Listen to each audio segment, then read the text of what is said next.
Good afternoon, UK time at least. Welcome everybody to the latest in the Centre for Science, Health, Data Communication Research speaker series. And I'm delighted this week to introduce Dr. Alan Hook from Ulster University for today's talk, which is called Exploring Interspecies Kinship. Alan Hook is, in his own words, an aspiring generalist who likes to play with method and discipline.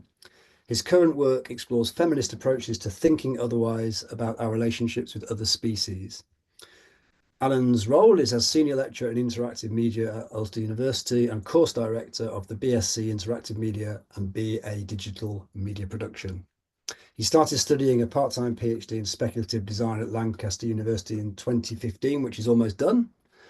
And he's published on media and play, transmedia experiences, games, and but usually makes playful experiences for humans and non-humans. And I've known Alan for a long time and really been aware of his work, and it's so interesting, but also he's quite modest in that bio. I think he's been involved in some really tremendously innovative transdisciplinary research work over the recent years, which is why he was invited to talk to us and why it's so great that he's here to do so. So I'll stop talking and hand the Zoom floor over to Alan Hook. As always, please post comments, questions in the chat as we go, and I'll share the conversation at the end of Alan's talk.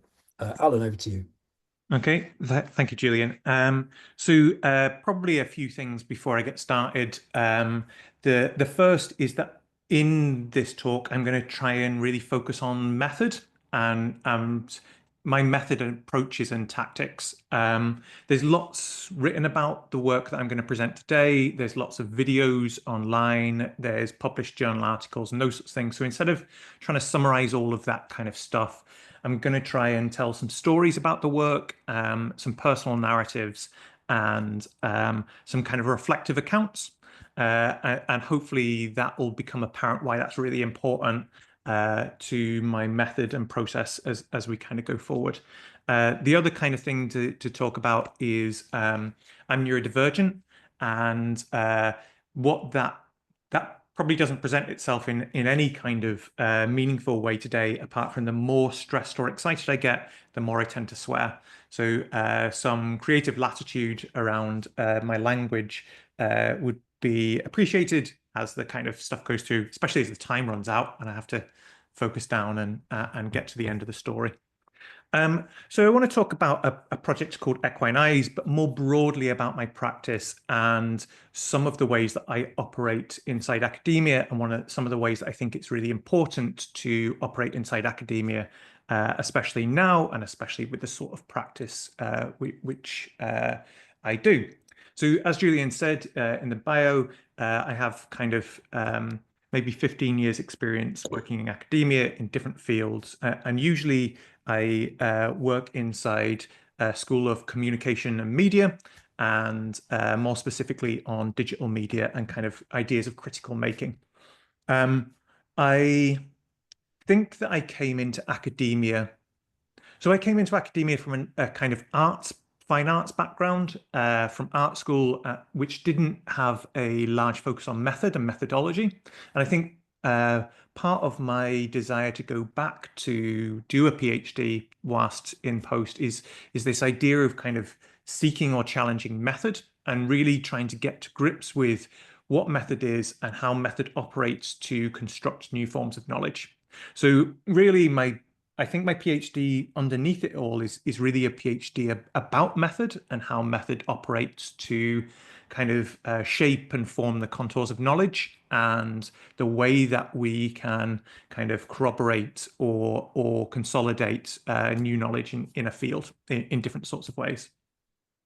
Hopefully this will. Yep. So the first thing that I want to talk a little bit about is about feminist design. It's really important to my practice that it is positioned, and I'll talk about why that is as the stuff goes forward. But that I see myself as a feminist designer and a feminist scholar. That lots of the things that means to me is that all of the work is kind of positioned, and it's very important that I talk about the positionality in my work. who I am, what I do, what I think about my family life, and all of the complexities and kind of trajectories that come out of that. That it's important to me as a scholar and as a researcher, but also just as a human being in the world, that we start to think about our own reflective positionality and what that means if we are like making things for the world and trying to convince people of things in the world and trying to convince people that things are important, that my subjectivity, I would suggest, is one of the most important things to research. And that's kind of counterintuitive in academia. That's kind of counterintuitive to some of the more traditional forms of knowledge generation in academia and the way that like higher education works. That we try and like smooth out the person and foreground the work. You know, we see that all the time in writing, the removal of the I in academic writing in its tonalities, the way that we present evidence and cite each other's work and those sorts of things that privilege certain sorts of ways of constructing knowledge. And I think that in my own practice, the exact opposite thing is almost true, that the subject of the author is important. So in that, like, it's important to understand I have two kids, I'm neurodivergent, I'm cis, white, straight, middle-aged man, steeped in privilege and a full-time job and lots of affordances of opportunity and those sorts of things. But also in that, the sorts of things, the sort of life that I lead affects the sort of work that I make and the sorts of arguments that I author into things. So I'm going to tell you a story about my research. I'm not going to read out what's on the slides. They are just snippets of my work, which you can read if you're interested and can kind of follow up with afterwards.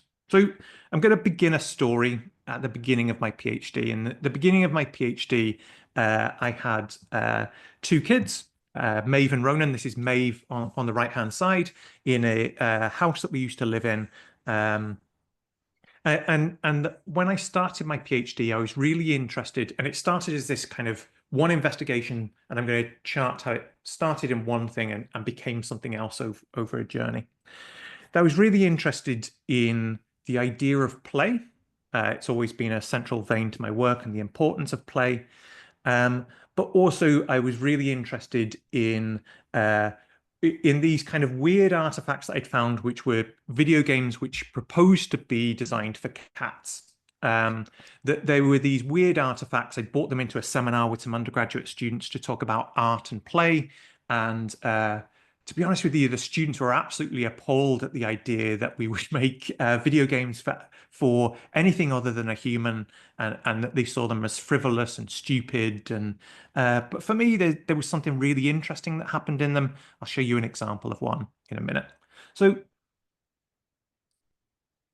I started in this investigation of how we create playful activities for other species, and this idea in design that to become a designer, we have to empathize with our subject, that we have to form kind of empathy maps and we have to do design personas, and really the whole kind of traditional design sprint process is about increasing the idea of empathy and understanding with another set of people that you are designing for these people or these communities, and that there might be a tension or a problem worth solving in how we might empathize with other species and how we might extend our empathy across species divides. So I wanted to make some really cool video games for cats. And to think about these sorts of like outsider artifacts that I was finding on the internet, like TV programs designed for dogs and these kind of media artifacts which didn't privilege the human but privileged different sensorial experiences of the world, the way that the dog experiences or the cat experiences, and different forms of kind of subjectivity. And how might we as humans understand what they are, design across that species divide? Are they novelties, or is there something more interesting at foot here? So I started this process of kind of looking at different ways of framing that stuff and different ways of thinking about it. And I started very early on with this idea. It was a call for a gallery exhibition which was on sight and seeing, and that I wanted to create this kind of like weird headset that you could help see like a prey species, so it would kind of take your eyes and put it on the side of your head. Um, so this was part of a pitch video to the Science Gallery in Dublin, and it was supposed to be this very small design intervention, which would just be a kind of one and done prototype experiment to help me think about different species. And the positioned sensorial kind of uh, understanding of being human and how we might displace that to help create reflective spaces or kind of imaginary spaces of other species. So it was supposed to be this very small project and one of many projects for the PhD, but became something different as the work progressed. Lots of my writing, I use this process of which I would call recursive writing, which is this, uh, uh, or I would suggest is this kind of way of writing academically. There are a few different tactics that I use in my writing at the moment. One is recursive, so it's like stating and restating uh, arguments as you nudge the argument forward. So instead of making kind of grand statements or grand claims in the work that you produce and quite kind of verbose, overreaching claims to the outcomes. The argumentation are these small knotted arguments which keep on recurring and nudging forward and forward and forward in kind of recursive spirals. So there's that as one approach to writing in my method, and then another approach that I use in my method is when I am writing about my own practice, I use the footnotes as a reflective space to create what I call reflective interludes, which are like my wife calls them Alany stories, like little stories about my life, which uh, might help give context or positionality and understand why I think those things are important through personal stories rather than academic writing. So the writing is quite it's very formal and academic in its tone and its structure in terms of like kind of cultural studies analysis of things. And then there are these like breakout boxes and footnotes and reflective interludes, which then try and link the kind of professional academic writing with more situated narratives and situated knowledges as a kind of human in the world. And why do I think this thing is important? Where might this idea have come from? And that's complicated. It takes quite a lot of time and it takes quite a lot of thinking and reflecting on why you do things. But I think that that's important as a designer to always kind of propagate a reflective practice. Somebody like Scon or somebody like that would kind of encourage that work. So for me, in my writing methods, I write very formally, but I also have these like first person narratives threaded through it, which link the personal to the professional and the personal to kind of wider stories.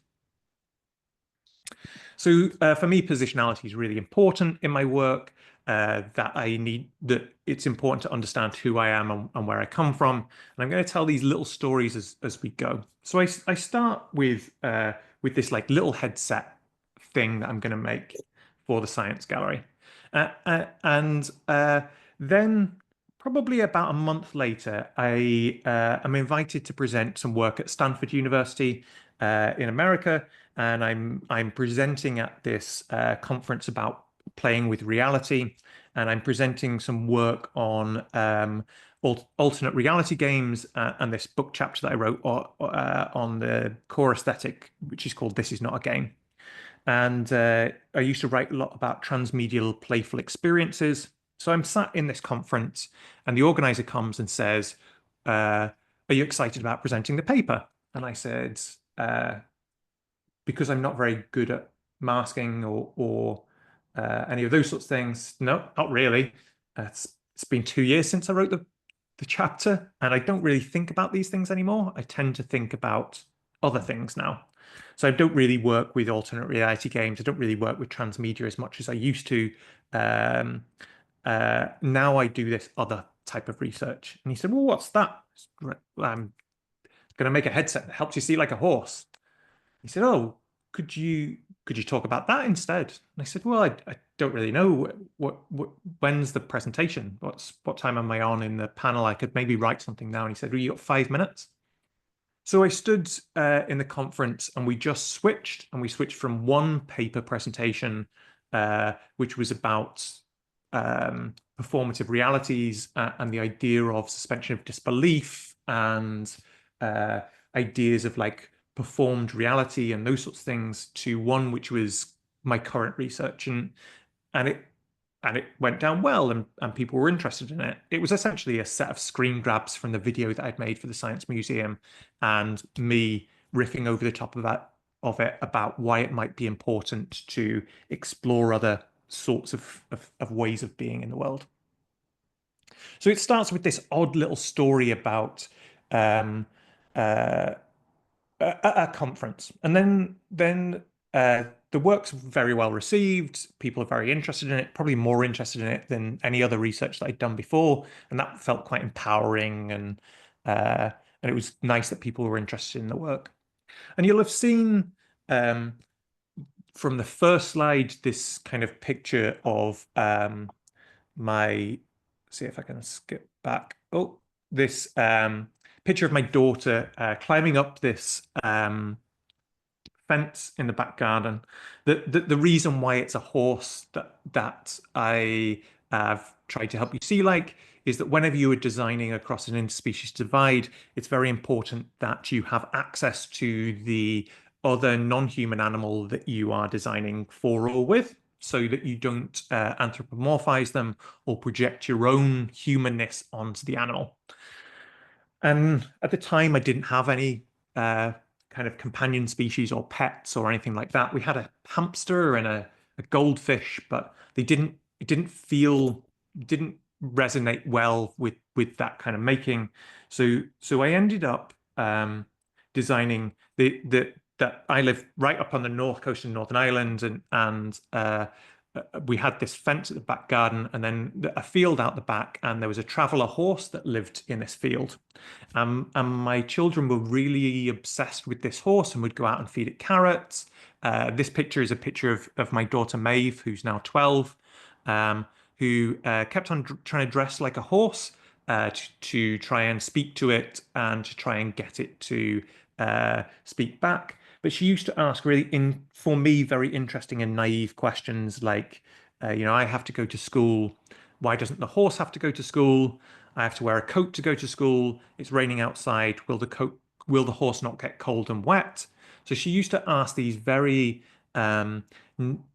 what we would think of as naive questions, but I think they're quite playful questions, and I think that uh, in them there is something which is kind of like outside of cultural conditioning, which doesn't understand uh, or doesn't understand the proposed hierarchies between human and non-humans and those sorts of things. So in this naivety of my daughter and my son, although she was a lot more interested in than he was, I became really interested in this horse and how I might help my children and me better understand this horse. So I go away to Stanford, I present this research, and then I come back again, and it's about a month later.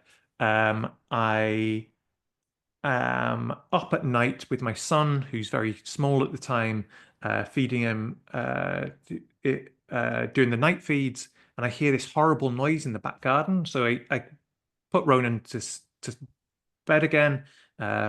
And I go downstairs and I go into the back garden, and I think it's about 4 o'clock in the morning, and I've got the light from my phone, and the noise is coming from the field out the back, and I climb over the fence, and I'm kind of guided through by this little torch, and I find the horse, who my children named Captain America Horse, and she's on her side and she's giving birth to a foal. And we didn't realize, but all this time and this build up, she's been pregnant.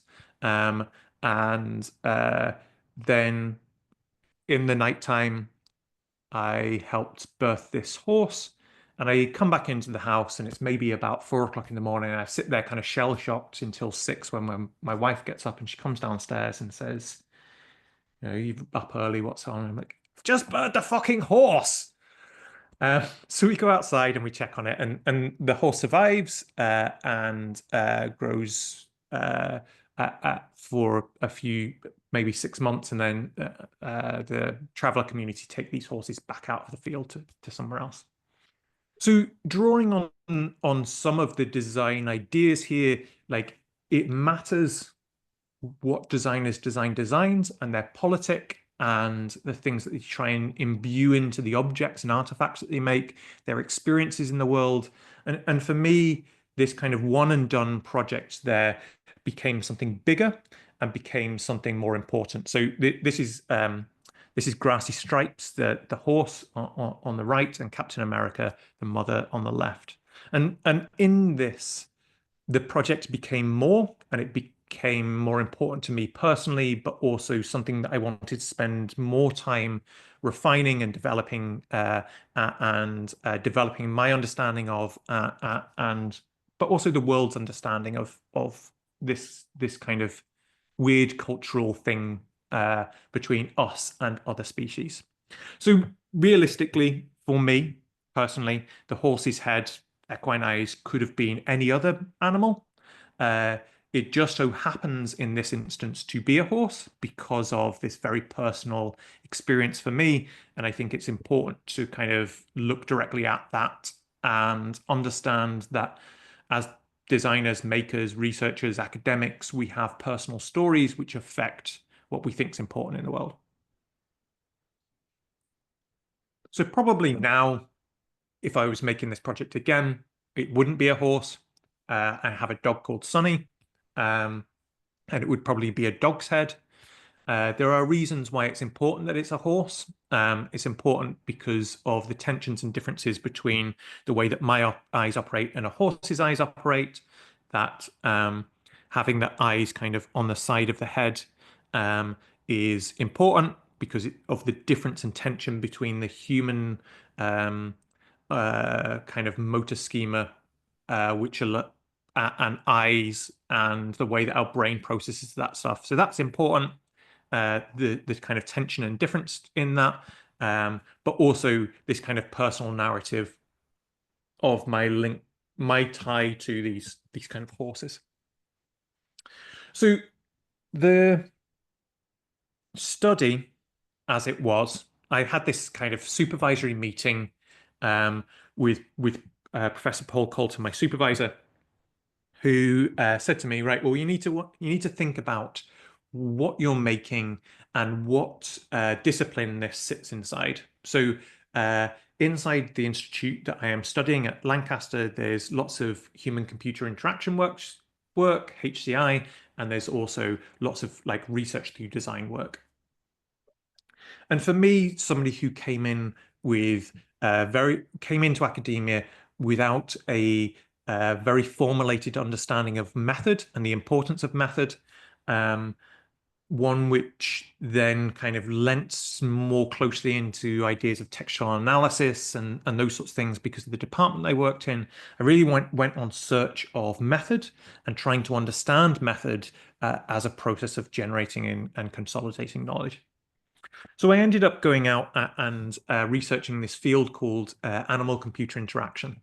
So it's a lot like human-computer interaction, but what it does is it creates mediated experiences for non-humans using technology, usually to increase animal welfare and to kind of, I always think about it as trying to solve the tension that we've created ourselves by elevating ourselves other non-human animals. So like, how do I make Sonny, my dog's life more acceptable, making him live inside a house? And how does he experience that house? And how might I then use technology to make a more inclusive environment, which honors his subjectivity and his positionality as well as mine.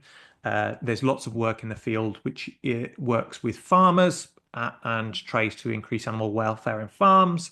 There's lots of things with service animals. So, for instance, bomb sniffer dogs or something like that, which helps them understand the world and helps kind of mediate that process.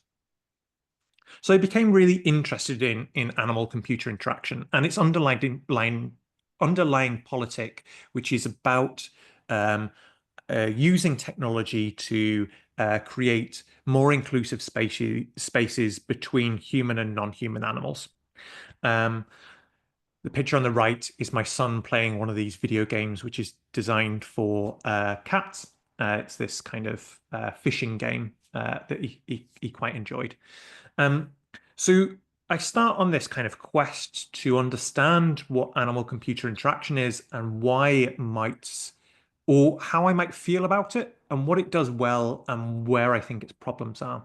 And I think it's what it does well is it does its politic very, very well. It understands the kind of cultural phenomenon of like human exceptionalism and anthropomorphizing other creatures, so thinking about them as if they are human instead of understanding them on their own terms. It does all of that stuff really, really well. But one thing that I found problematic in animal-computer interaction is that it tries to kind of solve problems, tries to come up with solutions to problems in the world. And for me, lots of the problems are human-generated problems about the way that we historically and currently think about and treat other species. So I tried to think about this. So animal-computer interaction then became this design context for me, this space where I could make what I would think of as a disciplinary intervention. So something which I could use to nudge a discipline forward or to challenge a discipline to think otherwise about the way that it thinks about research and it thinks about knowledge. So one of the things that I think is a problem in animal-computer interaction, but also in more in kind of science-based subjects as a whole, is this idea of kind of positivism, that we could extract data from the world and we could use that data to as a site of knowledge where we could create kind of objective truth. So how do you know how an animal experiences the world? What we could do is we could put some kind of biometric data capture devices onto the dog, and then we could get it to play with it's the game that we've created, and then we could use that abstracted data to say whether the design solution is effective or ineffective. So we could use that data as an evaluative tool to say whether we've designed a kind of good game for a dog, or a good automatic milking system for a cow, or something like that. That it's very data driven, and it has this kind of positive, more or less wholly positivist narrative to its work, as lots of human-computer interaction does as well. That it kind of tries to move towards this idea of an objective or fixed solution to a fixed problem. So that became my kind of central critique of animal-computer interaction and the way that we were designing for other species, and what this process might offer us, and what this design outcome might offer us is a different way of understanding other species, and that if we built a better understanding of other species, we could start to generate new forms of kinship with them and understand them kind of more on their own terms, or more holistically, or be more attentive to the subjectivities of other species rather than privileging the human subject over animals, non-human animal subjects. So it's this idea of mess, and that the world is, it's just really fucking messy. That scientists often try and like take things out of the mess, extract them from the world, and study them separately, and then form ideas about them and put them back into the world. And you know, these are very simplistic base explanations of science. I understand that, and but this is that's for brevity rather than for lack of understanding. So this idea that we could kind of honor the mess of the world by creating new ways, new methods of understanding other species, and that we could create kind of critical artifacts which we could make interventions or challenge ACI, animal computer interaction, into other ways of thinking and new ways of kind of understanding stuff. So we started to do this process of like speculating on what animal computer interaction needs, and that I could use this process of speculative design, which I'll explain what it is in a minute, to re-emphasize the original politics of animal computer interaction, that it's inclusive politics, and it's politics about honoring the subjectivity and positionality and those sorts of things of other species. Another method, an alternative method, could help prompt them into thinking slightly differently about the politics. So I started this research through design process where we started making and prototyping, which you'll see the pictures as they come forward. And my work uses this methodology called design rhetoric, which comes from more commercial design work. But what it tries to say is that we can author arguments into objects and experiences. That in the same way as I can construct arguments about the world and the way that the world could or should be through words, I can also do it through making and proposing other possibilities. And in design rhetoric, the designer, the maker, the researcher, the me becomes an author of arguments about the world.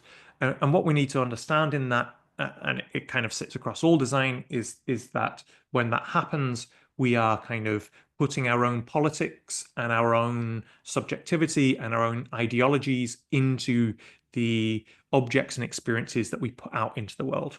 And that's important because if you subscribe to this field of research, which we would call ontological design, what it says is that often when we think about designing something, we think about the design object as the outcome.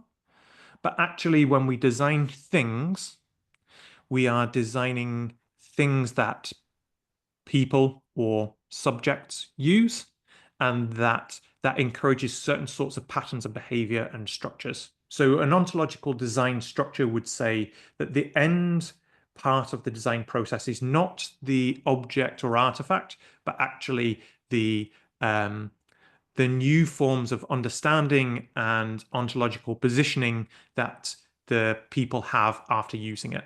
So that I design things which then design the world afterwards. And that by designing things, I am designing the world outside of those things too, by affecting the way that people think about the world or position themselves. It's complicated, but so this comes from like Buchanan's work in 1985, where he starts to think about the way that design works as a research discipline, and how we can design things for the world to create arguments which are not linguistic arguments made of kind of fixed units of meaning interpretation, but what are more experiential or object based. So this affects kind of critical design. So critical design is this use of design to pose social, cultural, technological, or economic arguments about the world, and to challenge the way that the world is or could or should be. And critical design becomes speculative design, which speculates on the sorts of futures that we might like to live in. So here you can see a very famous diagram, the futures cones, the idea of this kind of probable future that we're heading towards, and then these plausible and possible futures, and this idea of a preferred future, and that designers like to think about themselves as propelling future understandings. So I create these objects, and these objects are about speculating on what the current condition is and our relationship to other species, and what future possibilities might come out of that, and um, how we can use playful artifacts to imagine alternative presents and alternative futures, so that we could create experiences and artifacts for the world which could prompt new imaginings and new possibilities for the world. And that these possibilities, for me, are about more inclusive futures for other species, and a better understanding and empathizing with other species across interspecies divides, and about creating new forms of kinship with other species, so new ways of being with them or respecting them, and new forms of cultural practice which might be better, in inverted commas, for horses or other animals. So instead of working on the spectacular, we work on the mundane, and we try and use design as this critique of the world, and to try and critique kind of cultural practice. So in this work, what I am trying to prompt or try to nudge forward is this kind of idea of anthropocentrism, so that humans are the center of the world and we construct the world around ourselves. And I think that for me, that's important, because for me, that's the thing that causes the climate catastrophe. That's the thing that causes the Anthropocene. That's the thing that gets us in the mess that we're in, that we privilege ourselves over the world outside ourselves, and think about the world outside as this kind of eternal resource that we can draw on to uh, to to be better humans. So I create this end prototype, um, or this first stage prototype, and it's plugged in, and it kind of helps you see like a horse. And I get invited to be part of documentaries about it and give a TED talk and all sorts of things. But for me, there is a problem in speculative design in that it usually creates objects or artifacts which sit inside galleries, which then communicate to certain audiences so that they can't pick it up and play with it. They create what I would term reflective objects, where you walk into the gallery, it's on a plinth, you look at it and think about what it might be like to use it, or be kind of culturally entangled with it. So I create these counterfactual artifacts which try to propose different ways of being in the world, and try and give people different experiences which emphasize the importance of more inclusive futures, or different ways of patterning culture, which make us more attentive to the world, but also through leaving yourself behind and becoming kind of horse for a while, and then taking the headset off, you appreciate your own vision and your own what you can see, and your range of color, and all of those sorts of things. So for me, in the same way as I try and make a design intervention in animal-computer interaction by creating speculative artifacts as a method inside that field, I then try and do a double down on that and create interventions inside speculative design by creating playful experiences which audiences can put on and work with. Conscious of time, Julian, so I'll wrap up in a second. Just quickly, this is a very important picture for me. It's a picture of my dad, who is in kind of end-of-life care at the moment for his dementia. And this was a picture of him just before I went for my confirmation viva in my PhD, trying on the horse's head. just before we kind of lost him to dementia. It was one of his last one of the last proper conversations that I had with him uh, before he was less coherent, and he got to try on the horse's head and experience what it is, which for me is a really kind of bittersweet but poignant moment in my life, because he always wanted one of us, I'm one of four brothers, one of us to be a doctor so that we could be Dr. Hook, because he really liked Dr. Hook and the Medicine Man. That was his kind of sense of humor. So this idea of experiential foresight and creating experiences and performative design, so things which people can experience and be part of, is really important to my practice, because I think that that's how we can create better and deeper reflection and better embodied experiences, and that embodiment might be important to understanding other creatures, and that play in that has always been important to my work, but play here is the intervention in speculative design. Skip over this bit. So I create this headset, which is about creating new imaginaries inside animal-computer interaction, but also culture more broadly. And I worked with this design team to reconfigure it and reconstruct it so that it was no longer wired anymore. This is the large contribution. It's no longer wired anymore and requires a laptop, because I designed this thing where I could help you understand how a horse might experience inside a lecture theatre or a conference hall, but not how a horse might experience a field, because you had to have power and Wi-Fi. And so we've rebuilt it. So this is the kind of end product here, which is called Equine Eyes. We just finished it in March this year. And it's a completely wireless headset, which helps you see the world like a horse, to promote positioned and embodied speculation and imagination about more inclusive futures, and to prompt more attentive ways of being with other animals. And it showed out in the Centre for Innovation in Design between March and August this year.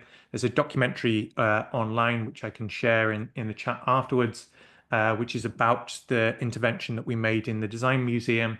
And that for me, the museum is an important space because it's a space where we go to be challenged and to build insight.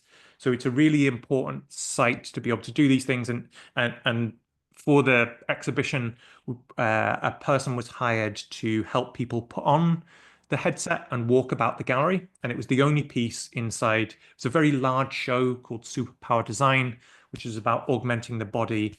And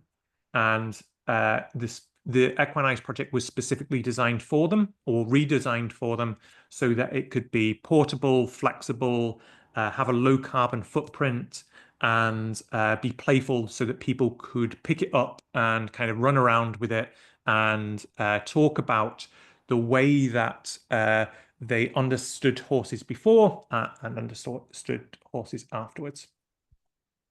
So it's a very messy project. It doesn't try to come out with these fixed findings.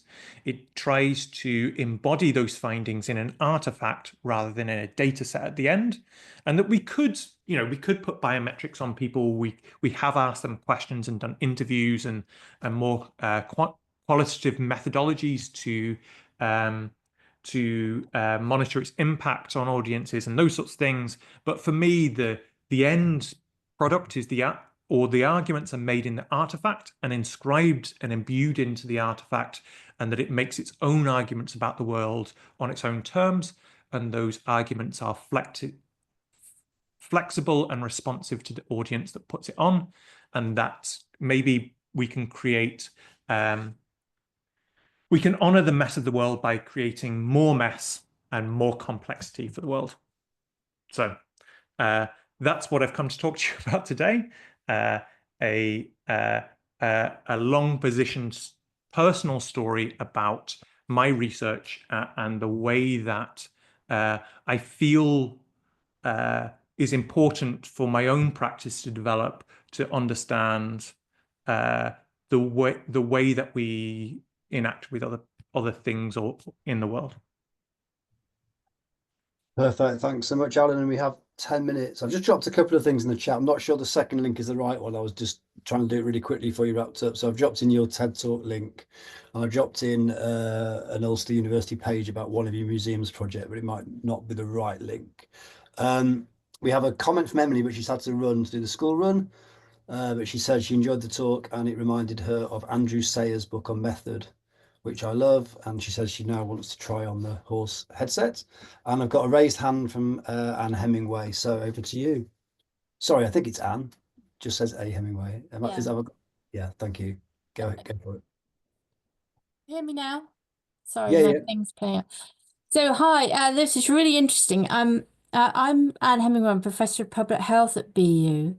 And I've worked for the last 10 years in equine assisted interventions, primarily for young people, excluded young people who don't respond to talking therapies of any kind. And I'm working with Zun He, and I see Zun's in the audience here as well, because we have a mad plan to change this intervention or to develop this intervention into some kind of game for people to play, to have this embodied experience.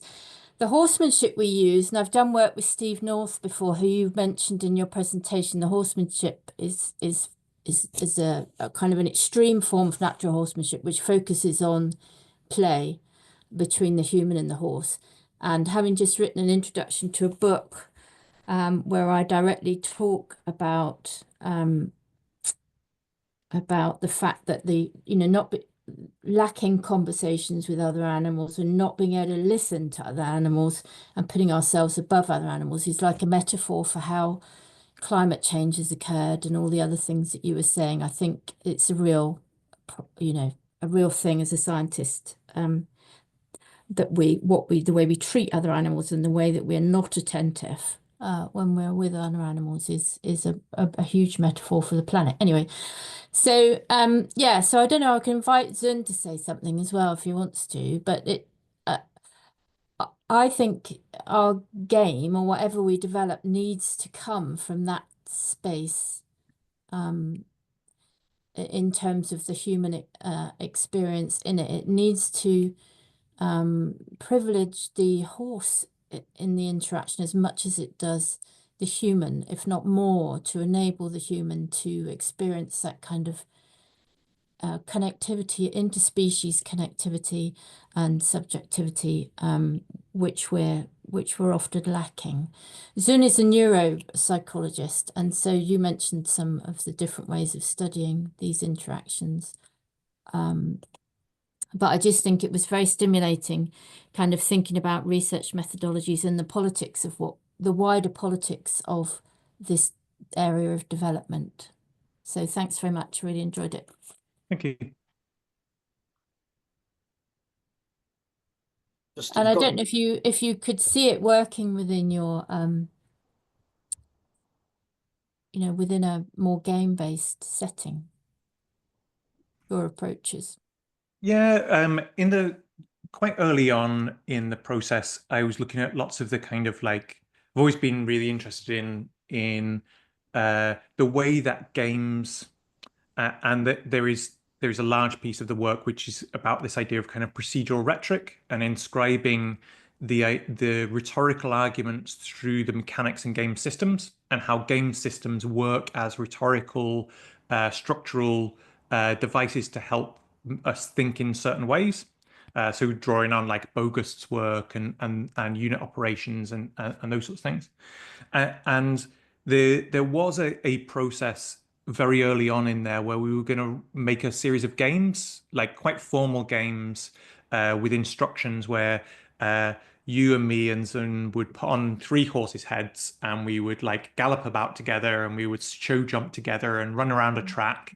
And that in the performance of play, in a more formal way with some kind of rules and structures around it, that might increase the links to the horsiness of horses, as I kind of sarcastically always call it.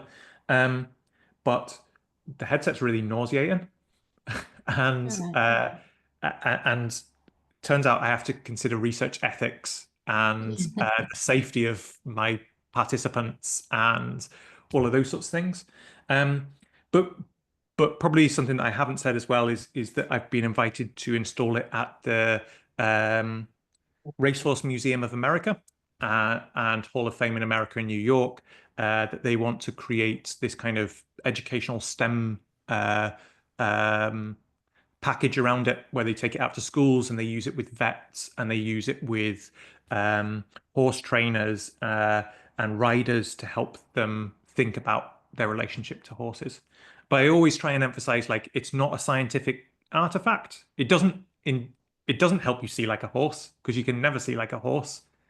What it does is open a space of imagination and reconsideration and rethinking about horses that like, because it's a set of cameras and screens, it's a real operationalized version of what sight is, and it really like stops. It probably is counterproductive to science to put it on and think that you can see like a horse because it but for me, like, the speculative design always has this sense of humor to it, and that there is a sense of humor to showing like, up in a lab coat and telling people that I can help them see like a horse, and then getting them to put on a thing and galloping about with them inside a museum. Yeah, really interesting, Alan. Just want to add,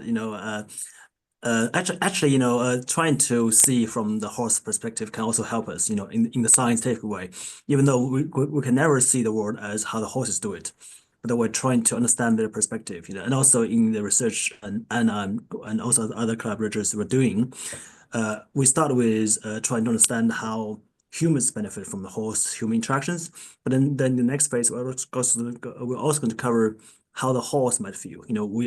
I'm doing, because I'm from psychology, I do EEG, the brainwaves, a lot. So one thing we can measure is to use the brain activities to demonstrate how calm people are. And also in the next phase, we can, and actually I have been planning on this, to measure the EEG or horse brain activities as well, to see when they are interacting with humans, whether they can also benefit from this interaction, and also whether there might be some health and well-being implications for the horses. So this angle, about seeing from their vision, even though it's not 100% accurate, but it's still very insightful for us to take their perspective in the research. So I think it's very inspirational. I think it's pretty good. Thank you. Thank you. Got a comment from Mike C saying, interesting talk, reminds me of a novel I recently read, Tuskers of Extinction, a Mammoth Human Perspective. And I think Lyle might want to come in. I'm very conscious we have a kind of hard end point with these talks at 3 p.m. UK time, because obviously we're grateful for people giving their time and don't want to exploit them further. But I just want to ask you for something really quickly, because it's more a case of whether I understand it. Because I read the stuff you sent through for the MA students, and I was so interested in it. And I've got this quote, and I'm going to ask a question, which is probably the hardest question I've ever had to ask in terms of saying the words. Because this quote from the reading that you sent through from Weston Larkin, which is, it matters. Hang on, I'm going to try and get this right. I've written it down now. I can't find it. It matters what designs. Yep. And then at the end it links to because of how worlds. Yep. Right. And then I think what you just said in answer to the earlier question kind of made me understand it better. Is it true to say that in this kind of movement away from anthropocentric thinking to, it's not so much about a kind of ecocentric mindset, but the idea of a worlding being, you never kind of land upon one worlding, because the idea is to not do that, right? So it's almost like yeah, is that right? Yeah, it is, and like drawing on Haraway's work, like Yeah. leaving the work greedy at the edges. That by trying to propel certain sorts of readings of it, by creating kind of performative games or something in it, would make it less greedy at the edges, and that somebody like Law's work, which talks about kind of and Law's work has been really important to my stuff. His work on kind of methodological assemblages and the idea that like method in and of itself creates or disciplines certain sorts of like outcomes, but by choosing one method, you are dictating what findings you're going to find at the end of the thing, and that we need to work more flexibly than that. So yeah, the idea, like, it's not about closing down worlds or creating or reworlding uh, uh, existing things, but creating multiple worlds and multiple understandings of what it might like to be something other than human. Yeah, thank you so much. That's clear. We are at 3 o'clock, but Lyle, did you want to come in and I know you've done work that's similar. Did you want to come in and add a comment or not? Oh, I just it's been a fascinating talk. And thank you so much. I've really enjoyed this, and I really loved the design justice approaches and the feminist approaches and this notion of decentering, not only decentering the cis het white male sort of stuff, but decentering, the human perspective, which can really take us out into being able to consider other perspectives and things like that. I needed this today. After having to literally bring my horse in from a field he was not supposed to be in, and watch him jump over a steel gate that was lying on the ground as I screamed, "No, don't do it!" This was a lovely talk to have today. So thank you very much, and I look forward to looking deeper into your work and exploring it. Thank you. Thanks, Lyle. There's Yeah, go on. Sorry. There's a link in the chat that I've put up, which is this like 7-minute documentary that we've made about the end product and what it's like, and it's got some little snippets in there of like people trying it on and their responses to it.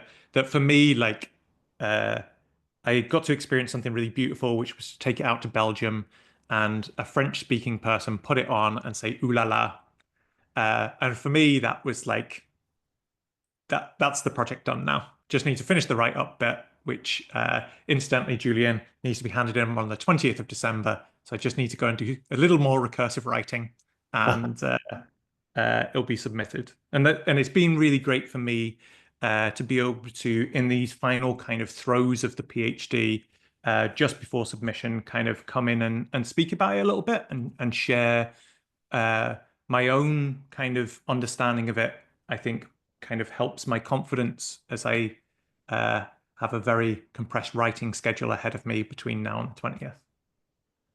Thanks so much, and good luck with that. Maybe the recursive becomes a challenge with the hard deadline, right? But Yep. thanks everybody for joining. Thanks so much, Alan. Again, really do appreciate you giving up your time to talk to us. Don't take it for granted. Thank you. We have one more speaker series talk in our semester next week, which is Emilia Sabiescu on communicative assemblages. But for now, I will say thank you very much. Stop recording and wish you all a very happy rest of your Wednesday. Thanks, Alan.